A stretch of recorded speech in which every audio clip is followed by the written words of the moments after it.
दिनै गोजोननाय मोनो बे दुलाराय बर' हारिमु गौथुमनि 27थि बोसोरसालिया जि जथुम्मानि गेवलां मेल बेवहाय गाहाय आलासि हिसाबै नुजाथिफैनो खाबु मोननानै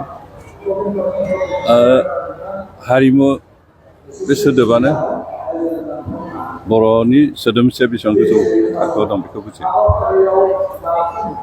हारिनि मुस्रि हारिमु थारमाने मोनसे जातिनि जाय एक्टिभिटिसफोरखौ नुयोब्ला बियो बर'नि बा बर' होननानै सिनायनो हायो। बे गासैबो पार्ट अफ हारिमु। दा जोंहा गोबाङानो सरासनस्रायै खालि मोसानाय मुसुरनाय दामनाय देनाय मेथाइ खननाय बेखौल'सो हारिमु होनना सानो। बेफोरो हारिमु खिन्थु पार्ट अफ हारिमु बेनो फुल ना हल नङा।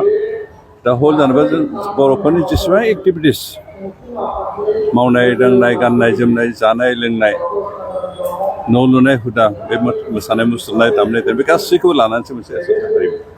बेनिखायनो थुनलाइयाबो हारिमुनि पार्ट, जोंनि रावाबो हारिमुनि पार्ट।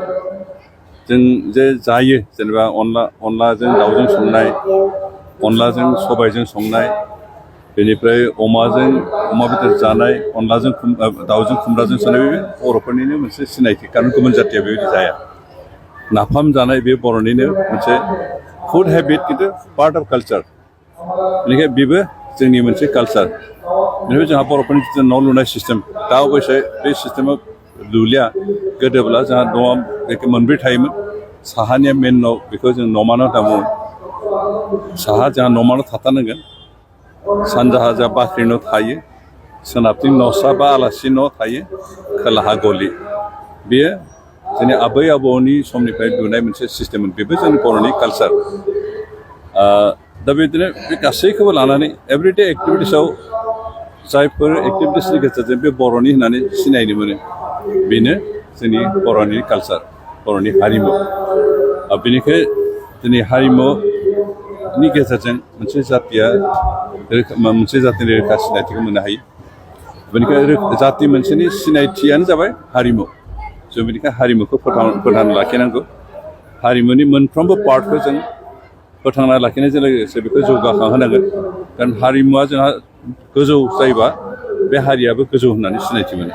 दा बर'नि जिथु गाननाय जोमनाय बे आइजोफोरनि जिथु गाननाय जोमनाय बेखौ बुहुमनि गासैबो सुबुंफ्रानो बाख्नायो।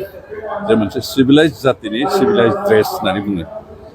दा बेनिखायनो बेफोरबो जोंनि मोनसे पार्ट अफ कालचार। बे गासैबो लानानै जिहेतु कालचार जों बे कालचारखौ फोथांना लाखिनांगोन। हारिमुनि मोनफ्रोमबो पार्टखौ जों फोथांना लाखिनो फोसाबनानै माबाफोर गोरोन्थि दंबा बेखौ मोजां महर होनांगोन। आरो अब्लानो जों जातिखौ जौगा जातिखौ फोरमान होनो हागोन। बेनिखायनो दिनै दुलाराय बर' हारिमु आफादा बे गासैबो खामानिखौ मावफुंनो नाजादों। गोबां समाव बिथांमोना हयथ' रांखान्थिनि बिथिङाव गोबां हेंथा मोनो मावनो गोसो जाबाबो। खिन्थु दिनै बिटिआर सरकारा मानो गेदेर प्रमद बर'नि नेतृत्वआव जि सरकार बे सरकारा बर' हारिमुखौ गासै बिथिङावनो हेफाजाब होनो थाखाय खामानि मावबोदों।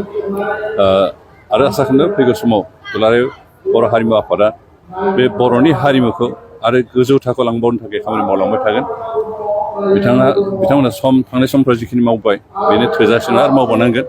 दिनै बिथांमोना मावलांगासिनो दं। जों आसा खालामदों बिथांमोना मावलांबाय थागोन। बर' जातिनि रोखा सिनायथिखौ फोथांना लाखिनो थाखाय बर'खौ मोनसे गोजौ थाखोनि जाति हिसाबै प्रमान होनो थाखाय बे हारिमुफोरखौ जौगाहोनो थाखाय बिथां खामानि मावलांबाय थागोन।